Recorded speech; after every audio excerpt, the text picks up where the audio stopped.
It's Friday, December 2nd, 2022, and this is the Washington Times front page. Thanks for joining us. I'm George Gerbo. The Senate passed urgent legislation to impose a labor agreement between railroad unions and companies brokered by the Biden administration. Ramsey Touchberry reports the bill passed with overwhelming bipartisan support by a vote of 80-15, with Kentucky Senator Rand Paul voting present. The legislation was previously approved by the House on Wednesday and now heads to President Biden's desk. The president, who predicted widespread economic turmoil if Congress didn't intervene in the labor dispute, said he'd swiftly sign the bill into law. Union workers were eyeing a strike on December 9th. A strike would have halted the shipment of up to 40% of the nation's goods, just weeks before Christmas. The Supreme Court has rejected President Biden's request to revive his student debt forgiveness plan, putting it on hold but saying they would speed the case onto their docket. Alex Sawyer and Tom Howe report the court said it had deferred Biden's request until oral argument. They directed the clerk to schedule the case for argument during the court's February session, which runs from February 21st to March 1st. The administration was hoping the court would allow the plan to take effect while the cases wind their way through a series of lower court challenges.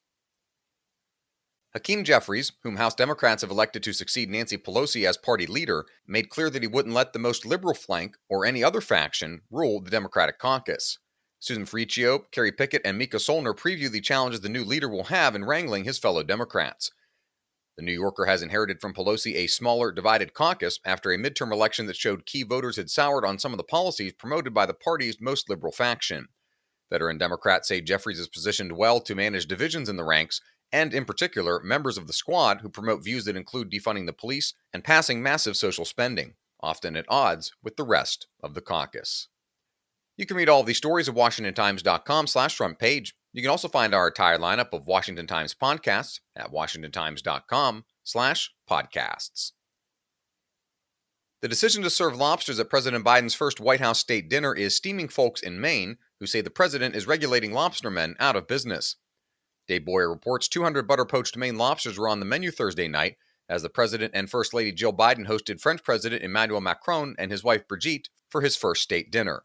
But Maine Democratic Congressman Jared Golden said Biden hasn't kept his campaign promise to protect lobstermen's livelihood.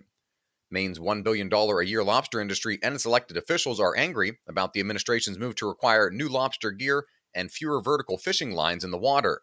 That's part of an effort to protect right whales from becoming entangled in the lines.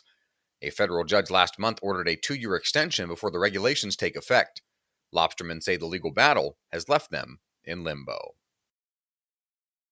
The reach of Christianity is dimming in modern Britain, a place that was the Christian faith's heartland for more than a millennium. Mark Kellner reports an analysis of the official 2021 census found that less than half the population of England and Wales identify as Christian for the first time in centuries. In 2011, 33.3 million people in England and Wales told census takers that they were Christians. A decade later, the number dropped to 27.5 million, a 13.1 percentage point decrease. Those saying that they had no religion rose from 14.1 million to 22.2 million, or 37% of the population.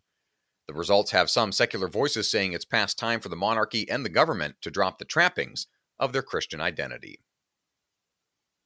And finally, China's failure to develop coronavirus vaccines that work has resulted in societal chaos gripping many Chinese cities amid draconian lockdowns. Guy Taylor reports international health experts say China's weak vaccines and the refusal to allow the use of effective Western-designed mRNA vaccines are coursing beneath the crisis. Protests calling for an end to authoritarian rule in China and the resignation of Chinese President Xi Jinping have ramped up pressure on the Chinese government. Find all of today's front page stories at WashingtonTimes.com/front page or on the Washington Times app, and find us wherever you get your podcasts. Just search Washington Times in any major podcast app.